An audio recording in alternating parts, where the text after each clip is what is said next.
The good thing about doing these videos is that I know when to have a haircut. Now. Welsh Shock! Hello, as we say in Wales, look, just because I'm Welsh does not mean that I like the stereophonics. Today I wish to address Welsh proverbs because I encountered some recently and I thought that at best they are weird and at worst they are psychotic. Gwell yw blist na glythineb. Lust is better than gluttony. As a chubby eunuch, this is not good news for me. Did I just cut my balls off for a joke? I've got balls.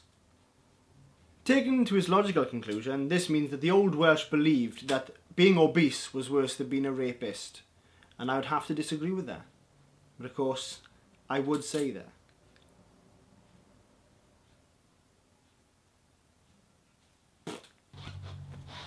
Canmol dy fro a thriganno. Praise your land and live there. Now this proverb has the hint of the Sieg Heil about it. Remember, my boy, you will praise your land and you will live there. But Dad, the river's full of trolleys, the mountains are on fire and the roads are too narrow and full of drunk dickheads. You will praise your land and you will live there!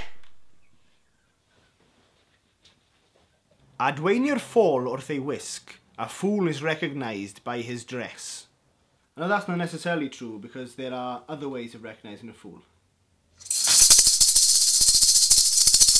And finally, Afon o clod byd farw, he who desires fame, let him die. That's truly a proverb for the reality TV age. Now I'd better turn this off, Bird, because I don't want to get famous and get killed by the incarnation of Old Wales.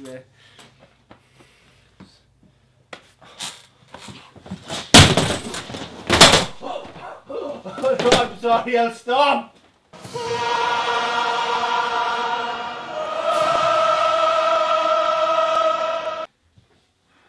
Well, what does he do here usually? This ain't a script, is it? Right, thanks for commenting, subscribing, liking and telling people about these videos. Check out other associated works, Dav and the Acre. And remember, praise your land and live there, or I will come and bugger you up. Get back down! Ta-da!